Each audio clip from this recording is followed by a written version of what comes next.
आइए अब डिस्कस करते हैं कैलोरीमीटर क्या होता है।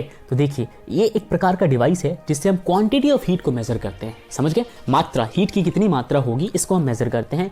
इसके अंदर अगर आप कंस्ट्रक्शन की बात करोगे तो एक सिलिंड्रिकल वेसल होता है of copper provided with a stirrer. ठीक है, आप यहाँ पे देखो, ये दिख रहा है आपको, ये जो है ना, ये सिलिंड्रिकल वेसल है।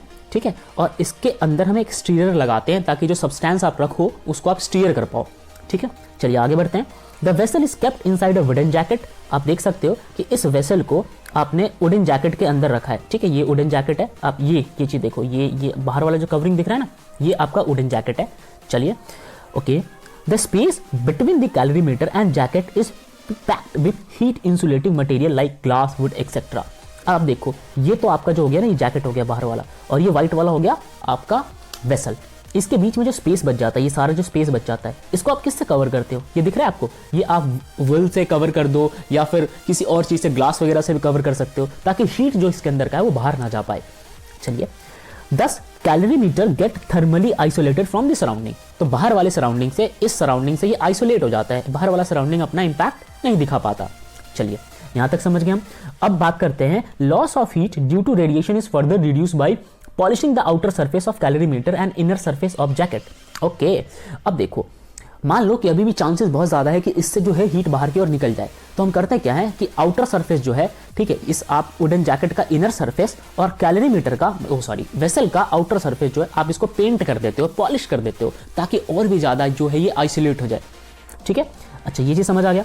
The lid is provided with hole for inserting a thermometer and steerer into the calorimeter. इसके ऊपर जो ढक्कन लगा है, इसमें कुछ हम होल करते हैं ताकि हम थर्मामीटर इंसर्ट कर सके और ये स्टीयरर जो है ये इंसर्ट कर सके। आइए आगे समझते हैं क्या है। When body at different temperature are mixed, अब मान लीजिए कि इसके अंदर 2 बॉडी आप डाल देते हो। चलिए, 2 बॉडी डालते हैं। एक बॉडी हमने ये डाल दिया, फाइन। चलिए, एक बॉडी हमने ये डाल दिया जिसका टेम्परेचर जो है वो कम होगा, और दूसरी बॉडी हम लेके आते हैं।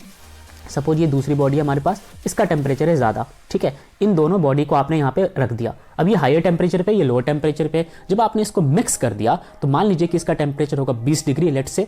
अच्छा, पहले आप इसको रखो और इस टेम्परेचर पे आप इसको मेजर कर लो।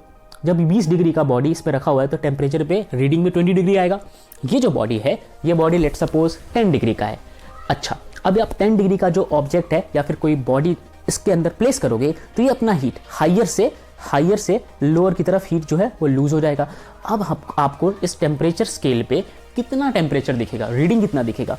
तो देखो, इसका था 20 डिग्री और इसका था 10 डिग्री, तो आप एवरेज कर लो। तो 20 प्लस में 10 डिवाइडेड बाई 2, तो ये आ जाएगा 30 डिवाइडेड बाई 2, लगभग 15 डिग्री सेल्सियस जो है आपको अब नया स्केल पे दिखेगा। यानी कि जो लॉस हुआ वो इस बॉडी को मिल गया। एक्स्ट्रा 5 डिग्री इसका कहाँ चला गया? इस बॉडी में चला गया। तो इस तरीके से हम ये प्रूफ कर पाते हैं कि जो भी हीट जो है कोल्ड बॉडी ने गेन किया वो हॉट बॉडी ने लूज किया था। तो ये हमारा प्रिंसिपल ऑफ कैलोरीमेट्री पे बेस्ड एक डिवाइस जिसको आप कैलोरीमीटर कहते हो, इससे आपने हीट मेजर कर लिया। ओके, चलिए अब हम बात करते हैं चेंज ऑफ स्टेट की। तो what do you mean by change of state of substance? किसी भी सब्सटेंस के स्टेट में चेंज आता है तो आप क्या समझते हो कि वो किस फॉर्म में कन्वर्ट हो गया। फॉर्म से मेरा मतलब है सॉलिड, लिक्विड या गैस, राइट। चलिए आगे देखते हैं। तो ये बहुत बच्चों वाली चीजें हैं। अब कॉमन चेंजेस जो आप समझते हो, तो अगर मेल्टिंग की बात की जाए तो सॉलिड से कोई चीज़ लिक्विड में जाता है तो आप उसे मेल्टिंग कहते हो। इसके लिए रिस्पॉन्सिबल है हीट। अगेन यहाँ पे थर्मल का कॉन्सेप्ट आ गया। लिक्विड से कोई वेपर बनता है, अगेन रिस्पॉन्सिबल है हीट, इसे आप वेपराइजेशन कहते हो। ठीक है, अब अगर कोई चीज़ कंडेंस हो रहा है, अच्छा कोई चीज़ कंडेंस हो रहा है यानी कि वेपर से वो वापस लिक्विड बन गया, अगेन यहाँ पे हीट का कॉन्सेप्ट है, मगर यहाँ पे हीट कम हो रहा है। इन दोनों केस में हीट ज़्यादा हो रहा था, आप प्रोवाइड कर रहे थे इनको हीट, इस केस में आप हीट निकाल रहे हो उससे। तो अगर वेपर से आप हीट निकाल लोगे तो कूल हो जाएगा, ठंडा हो जाएगा और वो लिक्विड में कन्वर्ट हो जाएगा। वेल, इसको हम कहते हैं कंडेंसेशन। ठीक है, और लास्ट फ्रीजिंग की बात करते हैं। अगर आप इस लिक्विड से भी फर्दर और हीट निकाल लोगे तो और भी ज़्यादा ठंडा होकर वो क्रिस्टल बन जाएगा, वो सॉलिड बन जाएगा, और इसे आप कहते हो फ्रीजिंग। तो ये था हमारा आज का डिस्कशन।